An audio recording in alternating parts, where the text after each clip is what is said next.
तेजस्विनावधीतमस्तु मा विद्विषावहै। ॐ शान्ति शान्ति शान्तिः। We begin with the poem The Village Preacher. The village preacher. Near yonder copse where once the garden smiled, and still where many a garden flower grows wild, there where a few torn shrubs the place disclose, the village preacher's modest mansion rose. A man he was to all the country dear, and passing rich with 40 pounds a year. Remote from towns he ran his godly race, nor ever changed nor wished to change his place. And practised he to fawn or seek for power, by doctrines fashioned to the wearing hour. Far other aims his heart had learned to prize, more skilled to raise the wretched than to rise. His house was known to all the vagrant train. He chid their wanderings, but relieved their pain. The long-remembered beggar was his guest, whose beard descending swept his aged breast. The ruined spendthrift, no longer proud, claimed kindred there and had his claims allowed. The broken soldier kindly bade to stay, sat by his fire and talked the night away, wept o'er his wounds or tales of sorrow done, shouldered his crutch and showed how fields were won. Pleased with his guests, the good man learned to glow, and quite forgot their vices in their woe. Careless their merits or their faults to scan, his pity gave, ere charity began. Thus to relieve the wretched was his pride, and even his failings leaned to virtue's side. But in his duty prompt at every call, he watched and wept, he prayed and felt for all. And as a bird each fond endearment tries to tempt its new-fledged offspring to the skies, he tried each art, reproved each dull delay, allured to brighter worlds, and led the way. Beside the bed where parting life was laid, and sorrow, guilt, and pain by turns dismayed, the reverend champion stood. At his control, despair and anguish fled the struggling soul. Comfort came down the trembling wretch to raise, and his last faltering accents whispered praise. At church with meek and unaffected grace, his looks adorned the venerable place. Truth from his lips prevailed with double sway, and fools who came to scoff remained to pray. The service passed around the pious man. With steady zeal each honest rustic ran. Even children followed with endearing wile, and plucked his gown to share the good man's smile. His ready smile a parent's warmth expressed. Their welfare pleased him, and their cares distressed. To them his heart, his love, his griefs were given, but all his serious thoughts had rest in heaven. As some tall cliff that lifts its awful form, swells from the vale and midway leaves the storm, though round its breast the rolling clouds are spread, eternal sunshine settles on its head. Oliver Goldsmith. This poem by Oliver Goldsmith, named The Village Preacher, I think it's from the poem, The Deserted Village, is one of the magnificent poems in this whole collection. It talks about the highest state of human perfection. In Bhagavad Gita, we have studied the portion of Sthita Prajna, a man of steady wisdom, where various qualities of a man of perfection are given by Lord Krishna. We see very many parallels of that in this poem. There are two poems which talk about a picture of perfection in this collection. One is this, which is The Village Preacher, and a couple of poems later, a king of Persia is portrayed in the poem Even This Shall Pass Away, where it is showing how an objective person conducts himself in and through all experiences of life. But in this poem, various qualities are given at various levels of the personality as to how it expresses itself. How does he relate at the physical level in terms of his service to others? How does he express his emotions? And what is his idea or thought at the intellectual level? Not only that, how does he relate even to wealth and material comforts?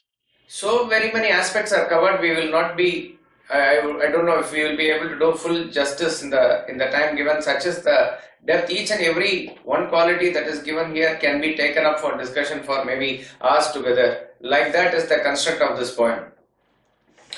So we'll dive straight into it. Near yonder copse, where once the garden smiled, and still very many a garden flower grows wild, there were a few thorn shrubs. The place disclosed, the village preacher's modest mansion rose. I think the background of the poem is set around the time of Industrial Revolution in England, where people are leaving the villages and the countryside to go to the cities in search of better livelihood. So it is this setup that it's being talked about in this poem.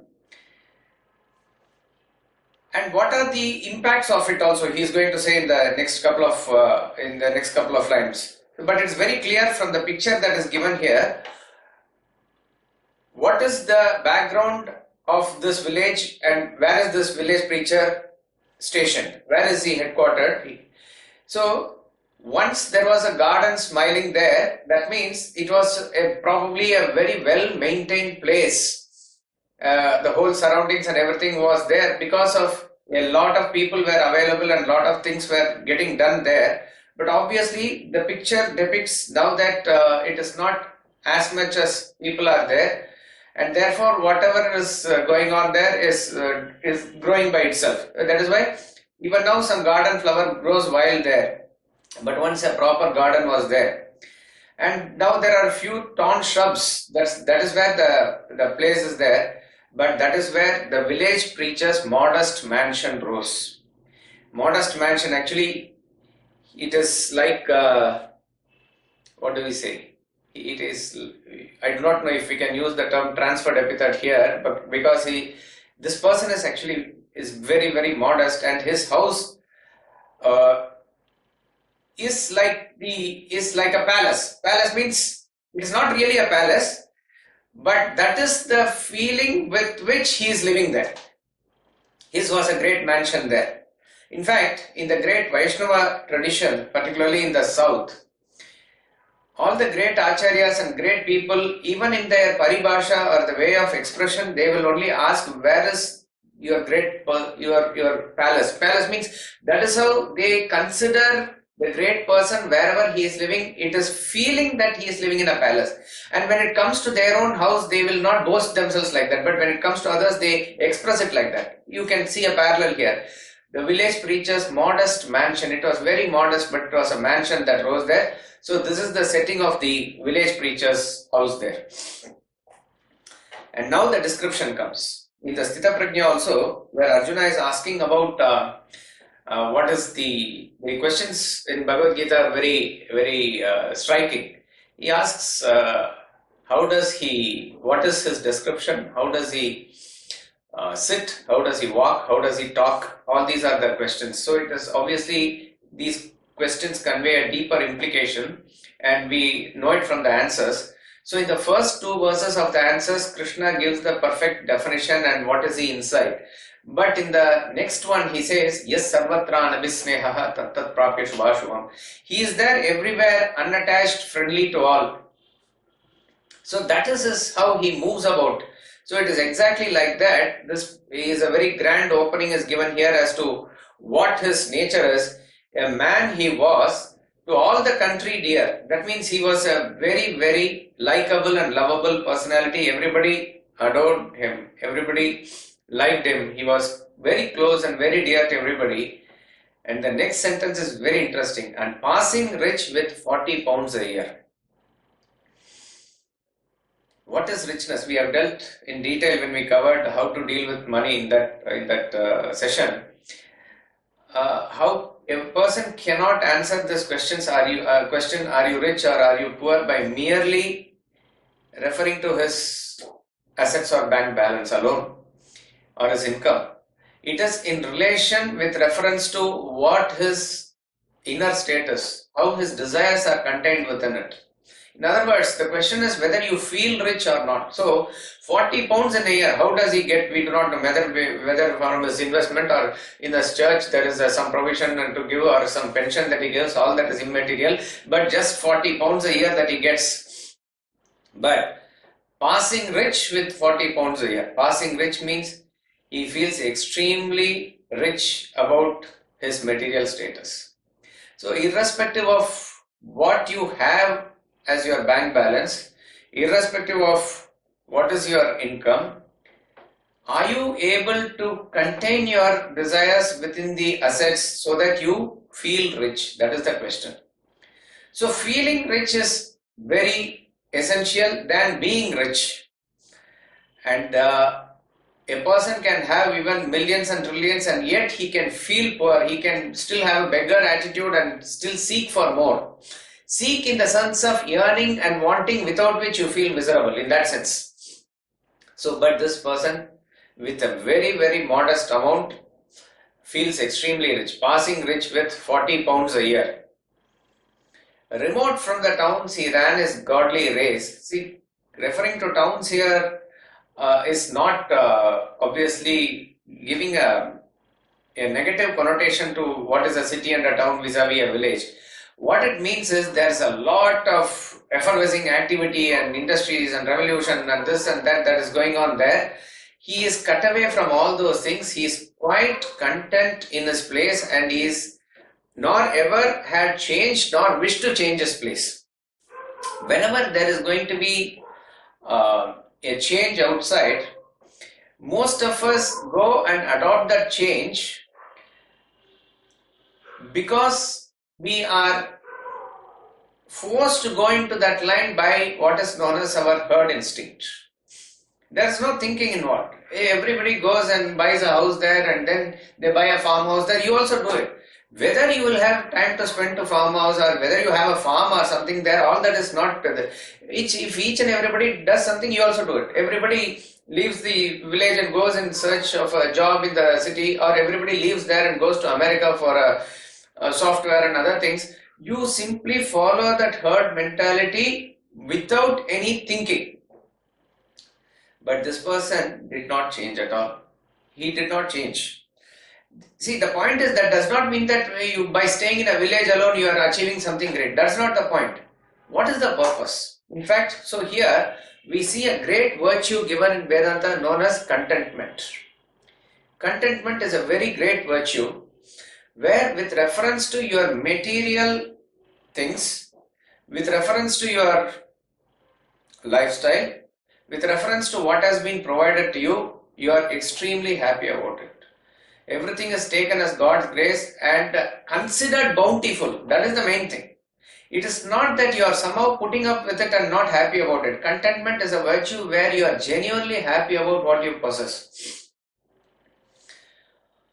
your mind is satisfied with what you have, and that is what is we related to richness in the previous line there. So exactly like that, with reference to his personal belongings, wherever he is, whatever he is doing, that also is very much okay. In terms of even whatever his services that he is offering, can you not go to the world, reform the world, build big institutions? No. I'm extremely happy in whatever I can do and whatever I can offer to the people that are available here. So I really do not find a necessity for me to change, my place. Ultimately, you need to ask this question, even if this urge comes, why should I even move out? What is the purpose? Is there anything that I am not... See, suppose if I am not feeling comfortable here, if there is something lacking or a lacuna that I feel, only then I try to change my position so that I feel satisfied there. But that is not the case here. The case here is extremely satisfied. So he is doing what he is supposed to do, being in that place only. Remote from towns, he ran his godly race. Godly race probably referring to all the simple-minded and simpleton living in the village who are continuing to live that life in the same way. In that sense, in other words, it is not that all the villages are great and all the city and town people are bad, nothing like that. A person in this context who is running after materiality and sensuality, compared to that, a person who is there is somewhat, in general content in his mental level. So, in that sense, he was leading them, he was guiding them. Remote from the towns, he ran his godly race, nor ever had changed, nor wish to change his place. There was no urge also. It is not that someday, that thing comes out. He was absolutely peaceful, absolutely content with whatever he had and wherever he stayed.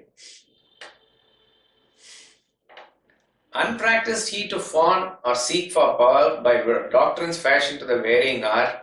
For far other aims his heart had learned to prize. More skill to raise the wretched than to rise. As I said, each and every aspect of this poem is very, very powerful, and as we will not be doing justice to the points that are given here. He doesn't know what it is to fawn. Fawn means to flatter, to praise somebody, and to get things done. He does not know that at all. He has never ever done that. He does not know what it is, or to seek for power. Probably with the knowledge that he has, with the stature that he has, he can command a lot of power, and people are running behind power. It is like how even people leave everything and they want to serve the society. They may join a club like Rotary Club or Lions Club, but even there's a lot of politics as to who is the president, and there's a lot of politics in the election and this and that. So many things are there. There is that you may give up certain things at the material level, but you want something at the subtler level. But there is no such yearning or craving for this person at any level. He does not seek power at all. By doctrines fashioned to the varying hour. At this point of time, okay, if you need to even teach this, you need to enlist yourself here.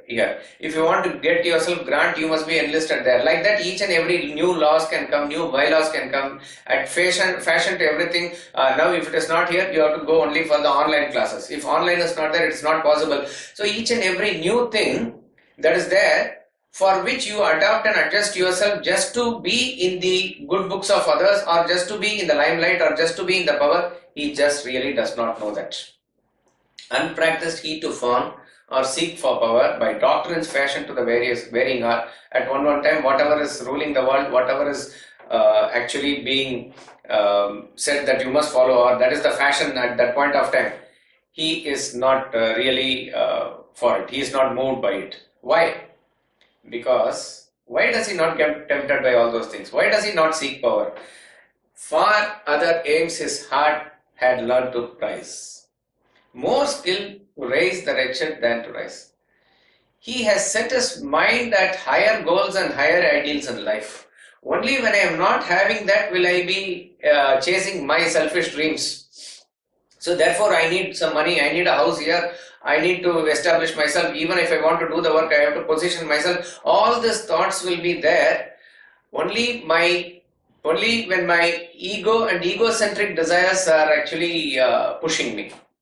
But that is not the case with this person. Extremely ideal oriented person, an extremely unselfish or selfless person he is.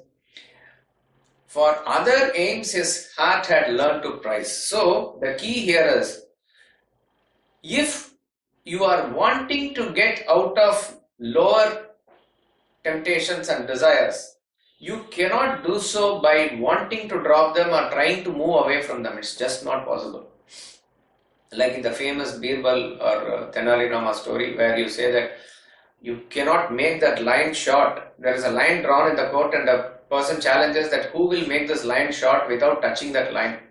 You cannot make that line short by any way dealing with that line. You cannot touch it.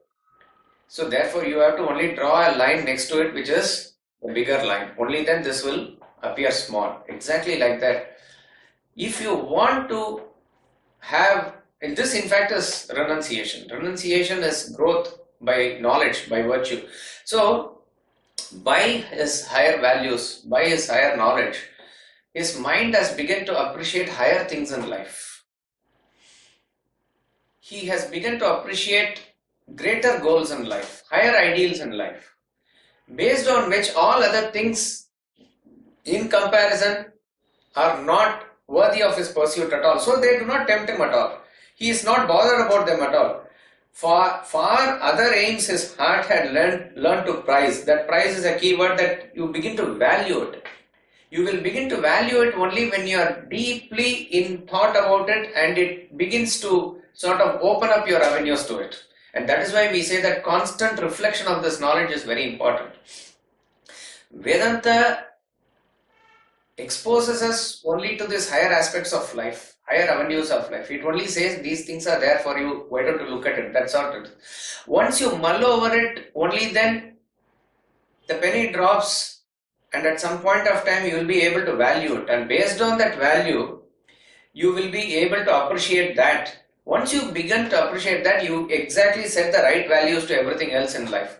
So when you set the right values, how will you be tempted by a little bit of town life or city life or a village life? Everything at that level remains the same. So with reference to material life, there is extreme contentment that comes there. Far other aims his heart had learned to prize, more skill to raise the wretched than to rise. So that means he is extremely not focused upon his personal development at all. He is more skilled to raise the wretched. So his constant thought flow is as to how he can be of help to others. That is the extreme unselfish attitude. So we talked about this object, engagement and purpose. This is a person who has a purpose.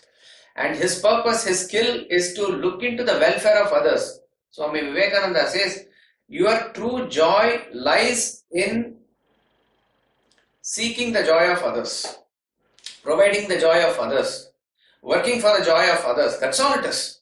That is where you are going to get the true joy. If I am going to only look forward to my joy with reference to what I am going to get for myself at the body, mind and intellect level, I am going to miserably fail. The real joy is in making others happy. And that is what this village preacher is skilled at. More skilled to raise the wretched than to rise. Whoever is requiring whatever help at that point of time to provide that is his speciality. So he is more skilled at that than to even bother about, he might be having a couple of clothes to wear and a modest house. He does not even think about even expanding his material comforts, because he is constantly focused on the welfare of others. More skilled to raise the wretched than to rise. His house was known to all the vagrant train. He chid their wanderings, but relieved their pain. The long-remembered beggar was his guest, whose beard descending swept his aged breast. The ruined spendthrift, now no longer proud, claimed kindred there and had his claims allowed. The broken soldier kindly bade to stay, sat by his fire and talked the night away, wept over his wounds or tales of sorrow done, shouldered his crutch and showed how field were won. Pleased with his guest, the good man learned to glow and quite forgot their vices in their woe. It is this particular passage of the poem is talking about how he related to people. And who are all his guests? In a couple of classes before, we dealt with this poem called The Pineapple and the Bee. The Pineapple and the Bee poem ended with what a sattvic person, how he derives his happiness. It says, they whom truth and wisdom lead can gather honey from a weed. At that time we mentioned that this can be explained when we come to village preacher, and that is what this portion is as. They whom truth and wisdom lead can gather honey from a weed means he is not deriving something out of the honey and therefore he is something out of the weed and just a small pleasure that he is going through. Not like that. He is having that art of having that pleasure from within himself, which is in effect what is a sense of a sattvic happiness, which has come about because of the clarity of his intellect. Such a person who is able to feel that happiness from within, you place him in any circumstance, you place him with any type of people, you place him in any circumstance, he is extremely happy and content with whatever he is encountering there. That is what it is. Who are the guests of these people? Not the great VIPs or politicians or great pundits and rich people, no. His house was known to all the vagrant train. See, such a person, whoever lives the simple life like this, but a very big heart he has, a very great thinking he has opened his house for everybody. Anybody is welcome there, okay? His house was known to all the vagrant train, means quite useless people. Wandering people here and there who have nowhere else to go, nothing else to do, like that people also. It was known to all. He chid their wanderings but relieved their pain. So it was not that he was encouraging their tamas or something like that. Whatever proper advice has to be given, whatever the corrective measures has to be taken for them, he gave them the right thing. Wherever a scolding needs to be done, that also he will do. Okay? But relieved their pain. In his presence, they were able to relieve themselves of their pain. He was able to do this. So people came to him for solace. People came to him for just merely spending time and maybe whatever woes they had, they wanted some relief, and he was doing exactly that. He was able to relieve their pain. And who were his friends? A long remembered beggar was his guest, whose beard descending swept age breast. Some old beggar who is obviously not shaven, and I think his beard is there grown up to his chest. A beggar means who has nothing. The ruined spendthrift, who now no longer proud. A person who was extravagantly spending all the time and who was no longer proud means he was a very proud person before. Such a person, such an egoistic person, nobody will be able to relate to him. But now this village preacher is there, he is ready to entertain such a person also. Claim kindred there and had his claims allowed. He will say that, our forefathers are related, we are related, like that something he will claim, and he will come there. Of course, whether he says that or not, it doesn't matter, but he is there. Yeah, right, I understand. And this village preacher will go ahead and listen to him.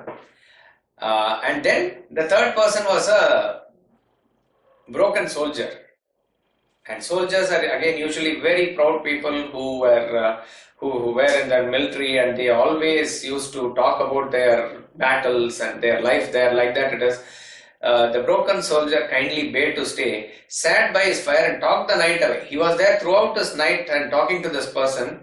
And what do you talk? He wept over his wounds or tales of sorrow done, how he suffered during his tenure, and what all he went through in the battle and various points of time in the army. Like that, he will talk about his whole tales. And then again and again, see, these people, you will understand, you will have to relate to such people. They, after having spent their life in a big way, they do not have anything to look forward to in life. And then what happens is that they will be like some old people in the house. They will keep on talking about it again and again. So that is why even in the house, when you relate to such old people, it will not be easy.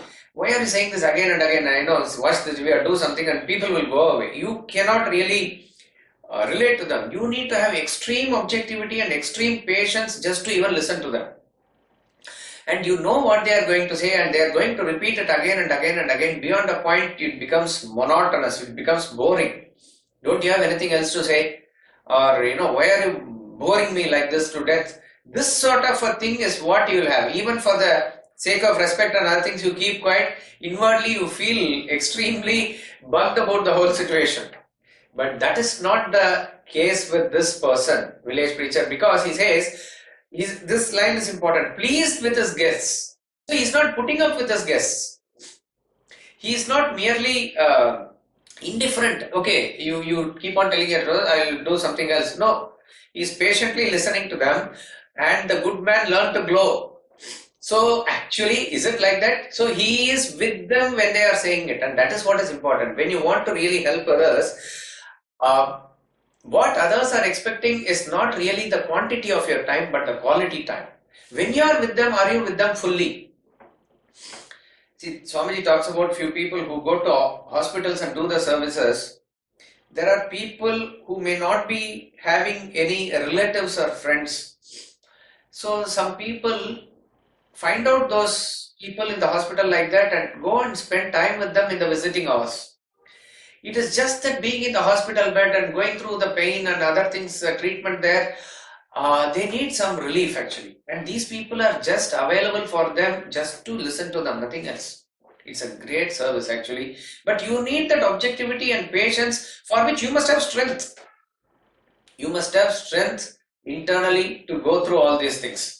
So, wept over his wounds or tales of sorrow done, shouldered his crutch and show how the fields were run. He demonstrates again and again. He talks about his great things that he has done in the army, and he talks proudly about it. But this village preacher, pleased with his guests, he was extremely happy about whatever they are saying and doing.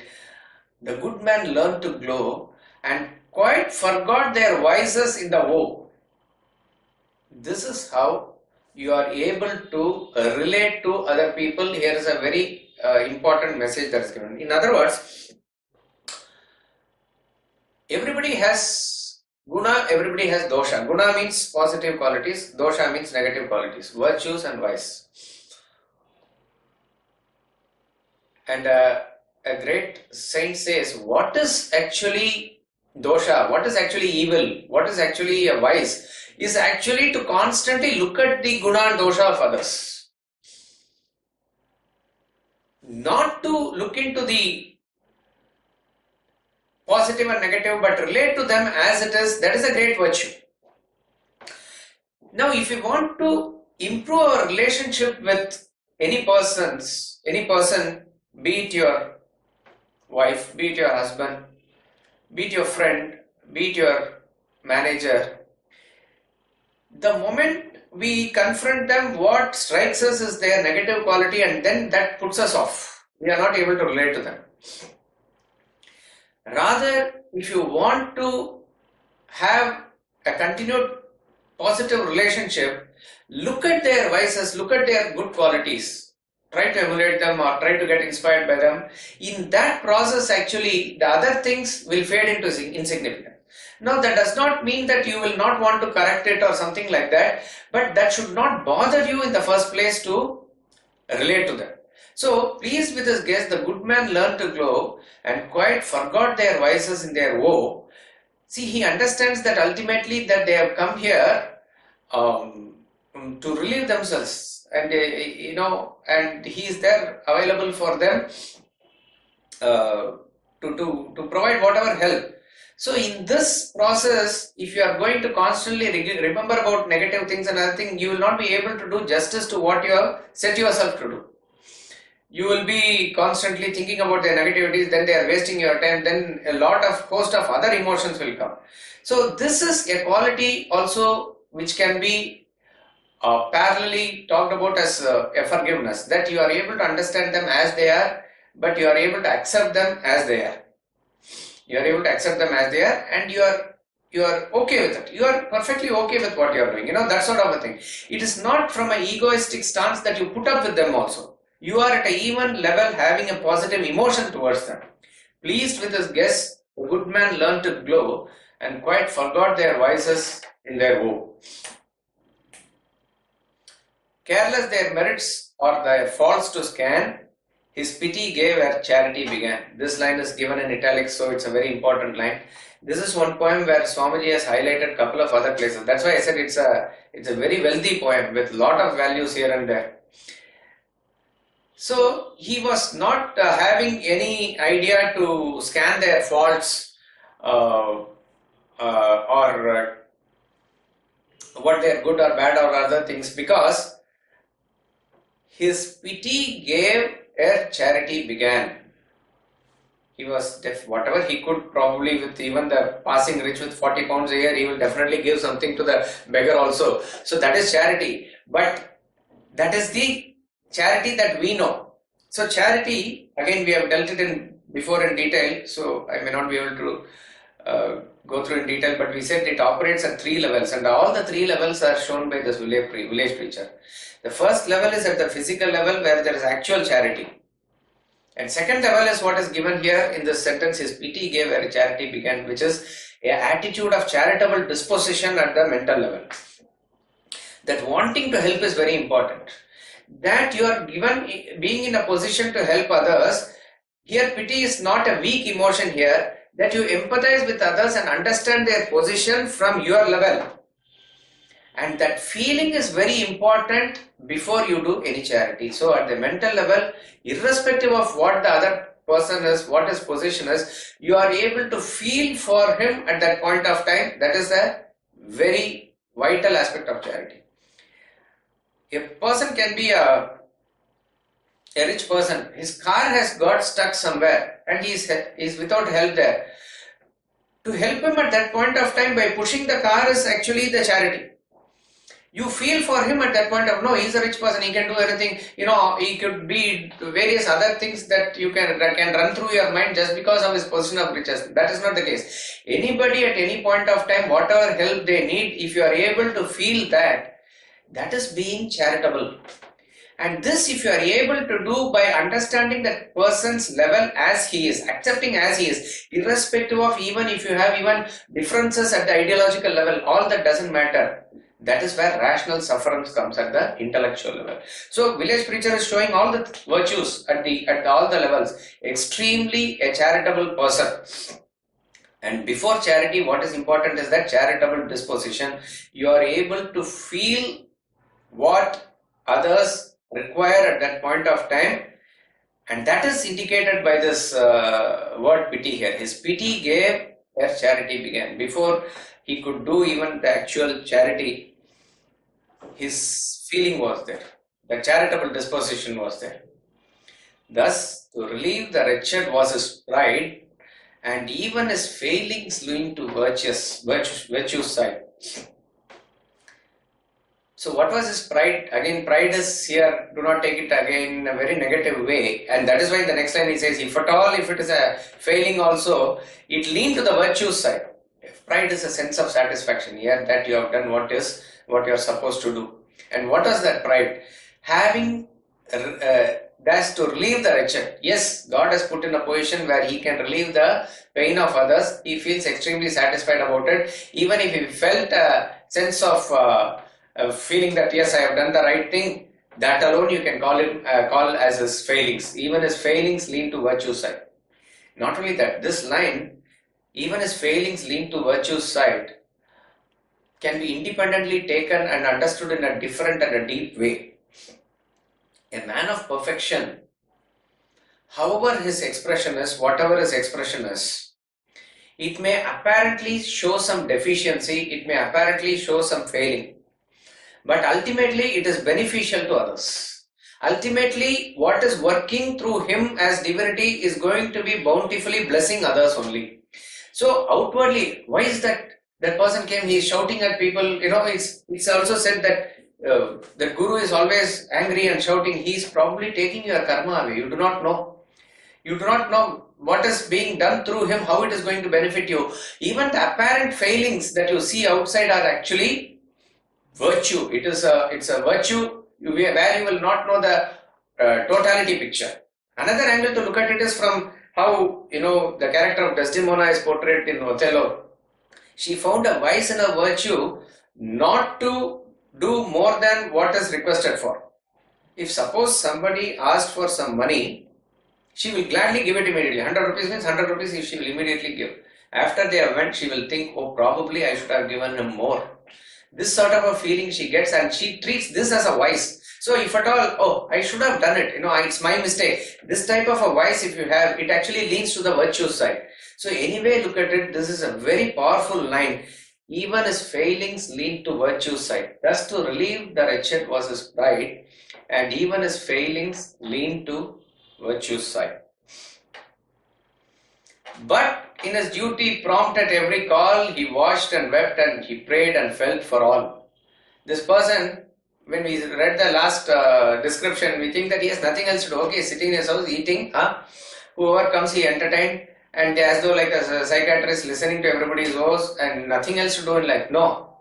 This is where a sattvic actor is. Whatever ought to be done at that point of time, he will do it. With great enthusiasm, with great, without delaying, at prompt. But in his duty prompt at every call. Swamiji said, he learnt all these poems, particularly exposed to them at his young age by his father, and his father also learnt from probably his guru and others.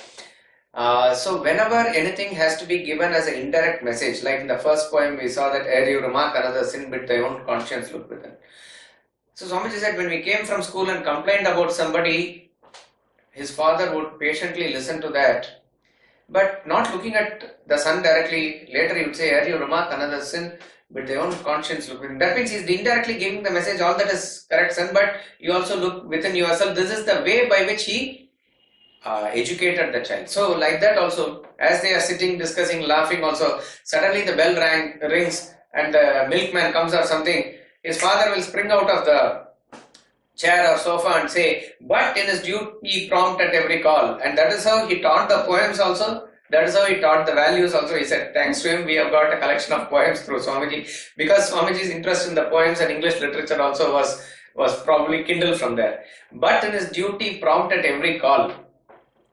So he was always ready and never ever shied away from doing the obligatory duty that has to be done of them. What is that?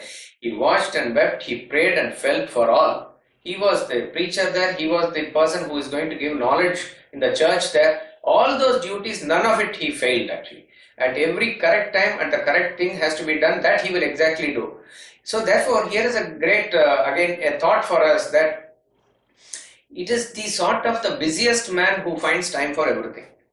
He will do his duty, but he is available for every person. How this can happen? This can happen only when you are able to plan your life in such a way that it is oriented towards the higher only. So when you don't have time to waste on petty things in life, you have enough time to do all those things, and each and everything that you take up is in welfare of others. It will be of good to others, whether you write a book, whether you build an academy, whether you, whatever you do lectures, there is enough time, and such a person will not deny any appointment also. Anybody can approach him at any point of time, and that is what we are going to see. All the qualities that you will find in this poem are reflected in all great Mahatmas' life actually. He watched and wept, he prayed and felt for all. And then comes this metaphor again is quoted by Swamiji mostly in seminars. It is talking about the leadership quality, the teacher quality, the leadership quality in him. And this is also given in italics, so it is a very important metaphor that we need to remember in this poem. And as a bird, each fond endearment tries to tempt its new-fledged offspring to the skies.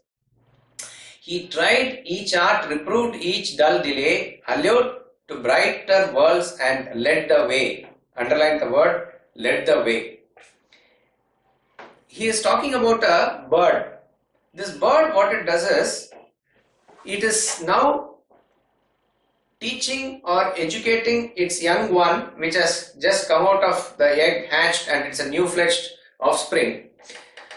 So maybe first few hours, first few days, I do not know, that bird is totally dependent there, and it will wait for the mother to come, feed it like that. Once the bird is grown little bit with some feathers and its legs are also strong now, it does not belong to the nest anymore. It belongs to the sky. That is where the bird belongs to. And it is very interesting how the bird allures the young ones to go towards the sky.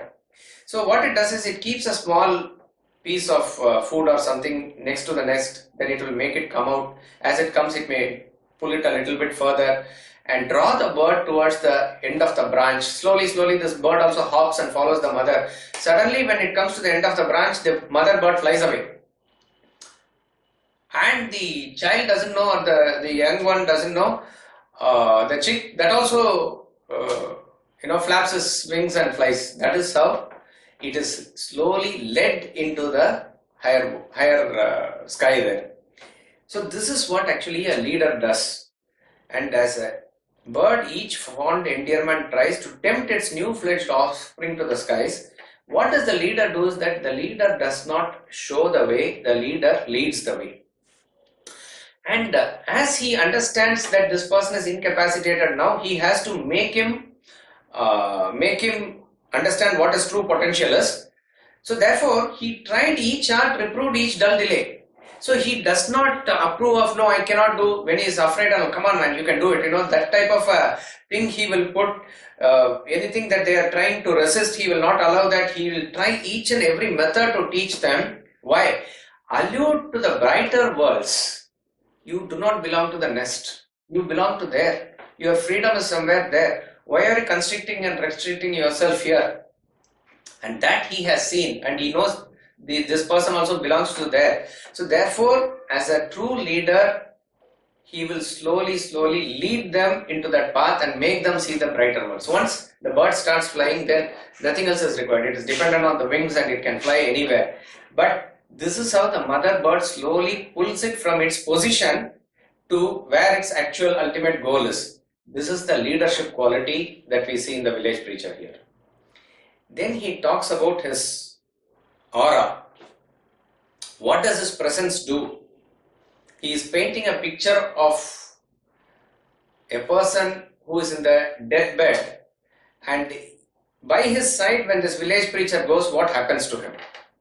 Beside the bed where the parting life was laid, and sorrow, guilt and pain by turns dismayed, the Reverend Champion stood. At his control, despair and anguish fled the struggling soul. Comfort came down the trembling wretch to rise, and his last faltering accents whispered praise. So a person is there in the deathbed, and when the life is spent in whatever way, in a normal general way that everybody's life is spent, during that time, what is running through his mind is so many sorrows, so many guilt, pain. Maybe he's thinking about his relationship or various other things that he has done in his life. So many, at that point of time, probably the thoughts that are running in our mind is not in our control also. The resultant of various things that how we have led our life, all jumbled up and mixed up, comes at that point of time. Wherever stronger attachments are there, those things come up, and because of which pain is there, sorrow is there, certain things you thought you should do, you have not done, guilt is there. So various emotions go through that person when he is in the final stages of his life. But at that point of time, this person comes as a great solace to such a person there. The Reverend Champion stood. And what happens? When in his presence, what happens? At his control, despair and anguish fled the struggling soul. So actually, this talks about a person who is internally very, very powerful and a spiritually very evolved person, or a spiritually enlightened person. Once a person of such a stature comes into your vicinity, his vibration, you can say his frequency or his thought power, that radiates a strength around, a magnetic field is as it were created around him, that impacts the other person in a very positive way. We see in this Tale of Two Cities, final scene where Sidney Carton, who has sacrificed his life as it were for the hero, I forgot his name, Richard, somebody. He goes into the prison, releases that person, and he has taken his position because in the French Revolution they are all going to guillotine him the next morning. And one by one the prisoners are led in the queue. Nobody has understood the person has changed, and this person is now going to die for the other person. He has voluntarily done that actually. And only the cousin sister of the person is there in front of him, and she turns back and says, "Oh, you are not my brother." And then she understands, or I forgot, he probably says whatever it is. And then as a trembling and as a very trembling lady who approaches the guillotine, because who will approach death with a great happiness? No, she's actually very fearful, afraid, very trembling. But the moment she is able to see the calmness in the Sidney Carton's stature, she also feels extremely relieved. At that point of time, his stature, his inner strength, that gets actually passed on to her also, and it is probably she is able to take that death more peacefully than how she would have taken it otherwise. This is what happens actually. So it is this is what they call a spiritual aura and other things. It is a direct product of his wisdom. His wisdom is radiating as it were, and despair and anguish, so that person is now extremely calm. Despair and anguish fled the struggling soul. Comfort, he feels very comfortable now. Comfort came down, trembling rich to rise. And then what he does, in the last faltering accents, whispered praise, whether praise of God or praise of the preacher, we do not know, but the point is, his thoughts are now preoccupied with higher things and higher values. Imagine if a person who is going to die and his last thoughts are like this, what else is required?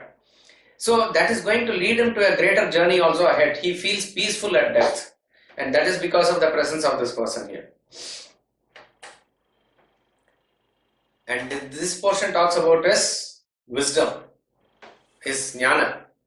At church, with meek and unaffected grace, his looks adorn the venerable place.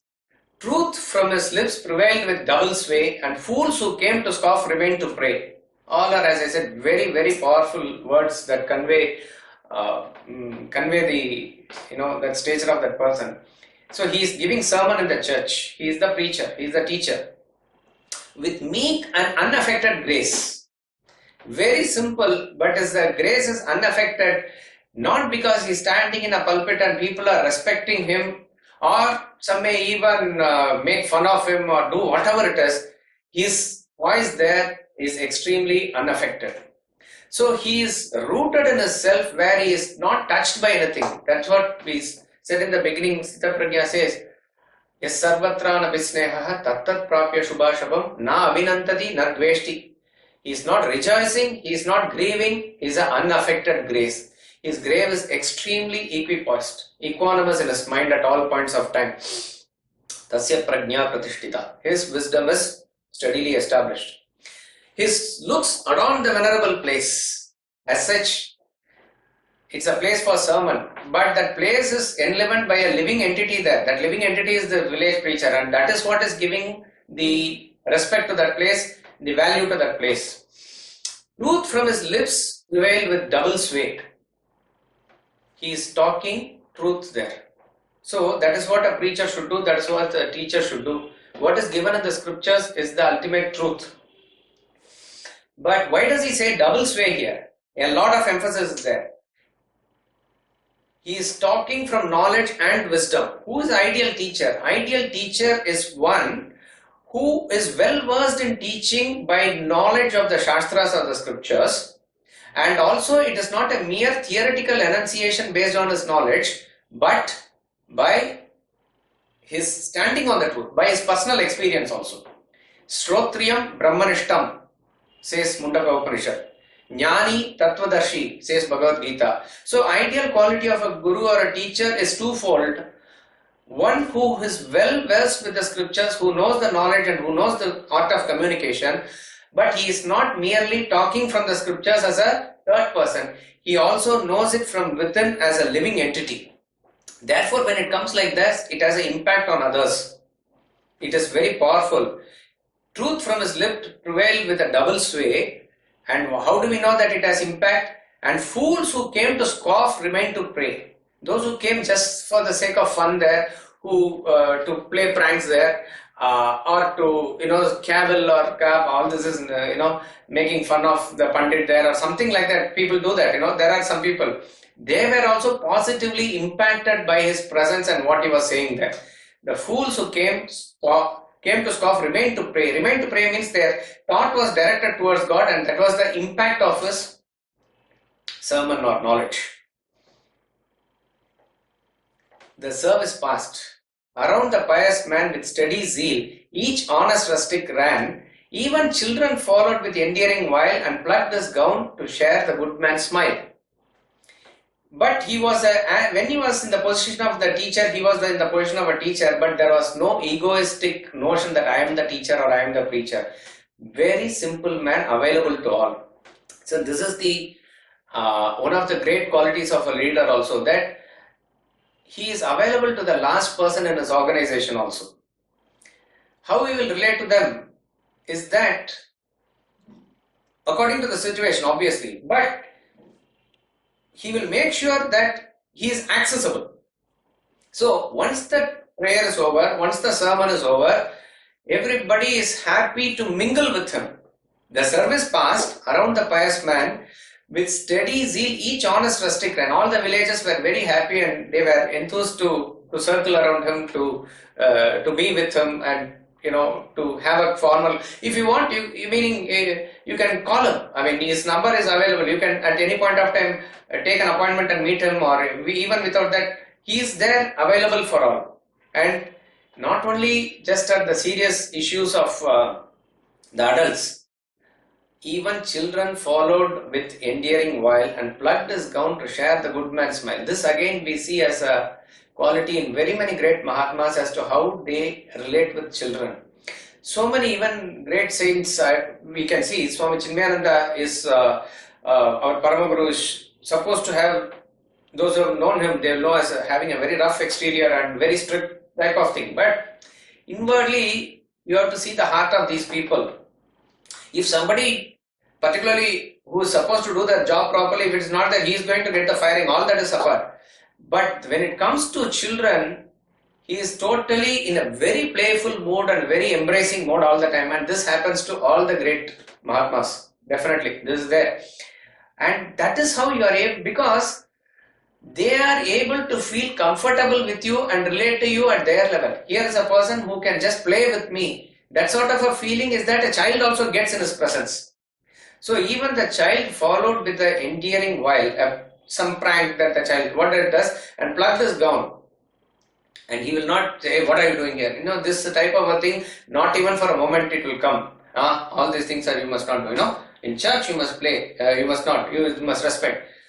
The child will play wherever it is, whether it is church or anything. So therefore they are able to understand the children at that level and play. He plucked his gown to share the good man's smile. His ready smile, a parent's warmth expressed, their welfare pleased him and their cares distressed. So he was extremely happy about the welfare of the people around him. That's about all. And his ready smile had that warmth, that I am there, don't worry. How a parent will be showing to the child, like that was his relationship to others. Now comes the culmination or the climax of the poem. Again, it is given in italics. If you forget the whole poem also, just by heart the last 6 lines. Very important, very powerful, very deep Vedantic message. To them, his heart, his love, his griefs were given, but all his serious thoughts had rest in heaven, as some tall cliff that lifts its awful form, swells from the vale and midway leaves the storm, though round its breast the rolling clouds are spread, eternal sunshine settles on its head. So, Vedanta talks about development of intellect. Vedanta also talks about chastening your emotions. People who do not understand Vedanta properly will think that, or may come to a conclusion that Vedanta kills emotion. That is not the case. Vedanta chastens your emotions. Vedanta makes you more objective and more available for you to even have deeper emotions. Emotions are the aspect of your mind, and thinking, reasoning, discrimination, these are the functions of the intellect. So here is a man of perfection here. A man of perfection is one who has all the pure emotions in him, but he does not allow the emotions to decide on the course of actions in his life. Emotions is a virtue. If you do not feel for others, then there is something wrong with you. But even this positive emotions, when you become emotional at every point of time, then you will not be able to be of even service to the other people. Now, how can this type of a relationship we can have? So one is to be indifferent and I go to Himalayas and meditate and I am not bothered about others. That's not what is recommended. You are there, you are available for others, you feel exactly the same as others. That is identification. That is why he said, to them his heart, his love, his griefs were given. Others' joy is my joy, others' sorrow is my sorrow. This is called as love. Others' grief is my grief. So he was able to relate to them exactly at their level, and he was not faking, he was not trying to even put up a show, but it was very genuine that he was able to share. But all these things did not have any affectation on his personality. How is this possible? Extreme objectivity, extreme strength. This can only happen when you are rooted in your core personality. That is why in the next line it says, but all his serious thoughts had rest in heaven. So here is a very great message again. Your serious thoughts in life must always rest in heaven. Serious thoughts in life means most people take all the experiences and what they go through in life in very, very serious way. Vedanta says that should not be the case. Your serious thought is what you are given this human birth for. That alone you think about it. That I am supposed to realize the self, and that is what my business in life is. So therefore, when you take that heaven here, which is given in capital H, referring to Father in heaven or kingdom of heaven, as it is said in the Bible also, which is referring to that supreme state of self. When you say kingdom of heaven is within you, it has to refer to that. No other way that it can be interpreted. So if your thoughts are centered around the self at all points of time, in other words, if the intellect is perched on that thought of reality at all points of time, at your emotional level you can relate with everybody at their level, and you are available for them to give the purest of emotions to them also, but not one bit will affect you.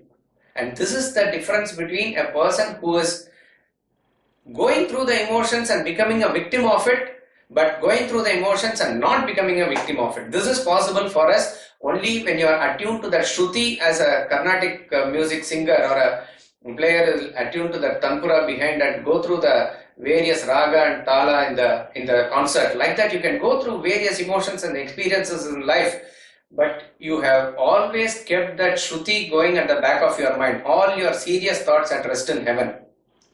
Once a person, so therefore this shows both the state and the path. The absolute state of perfection is that you are rooted in the reality and moving about in the world like that. And the path is that you have to practice this objectivity.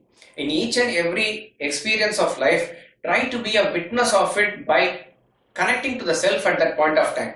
So it may be difficult in the beginning to practice this, but once you practice this like that, driving a car or something, you will do various things without losing the main function of what you are driving the car for. It is possible. You will drink Pepsi also, though it is not recommended. You may take the hands off steering also, but then one aspect of your personality is constantly there on the road and you know what it is to, what you are actually doing it. Like that is that serious thoughts in heaven. But all is serious thoughts had rest in heaven. And this, it gives us a metaphor or a beautiful example. And as some tall cliff that lifts its awful form, a majestic form. So in the series of mountain ranges, suddenly a tall cliff comes and it's suddenly rising above the rest. Midway, swells from the vale. It swells from all the valleys to a great height. Midway leaves the storm. Storm refers to all the clouds and other things which is there in the middle of that mountain, but it has grown so tall. Though round its breast, the rolling clouds are spread. The clouds are settled around the breast portion of the mountain, which is towards the middle of the mountain. But eternal sunshine settles on its head. This word eternal is also very powerful here. It is a perfect, permanent state of self-realization. So once a person is rooted in that self, there will be eternal sunshine on your head. This thought of self, the permanent state of self, is a state that once you enter, it is completely there. You are never going to deviate away from that. From that position, whatever happens, it is not going to touch you or affect you.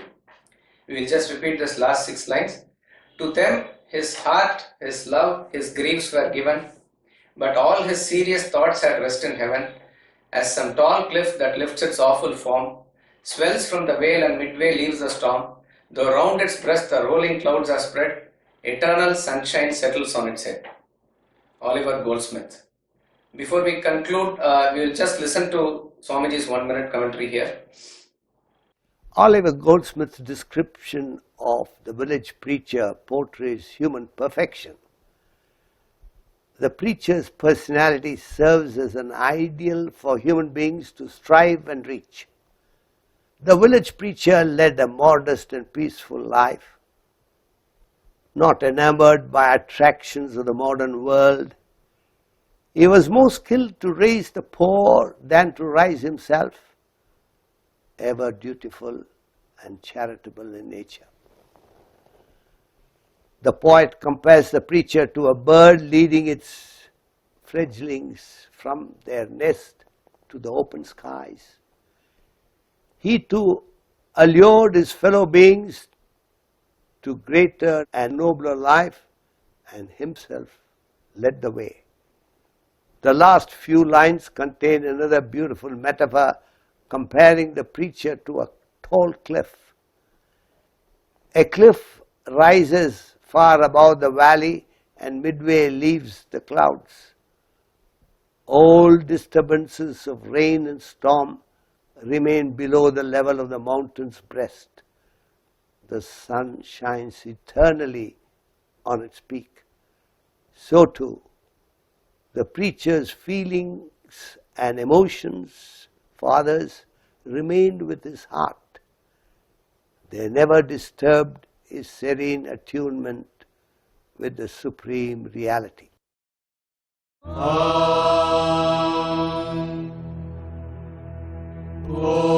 Purnamada Purnamidam Purnat Purnamudachyate Purnasya Purnamadaya Purnamevavashishyate.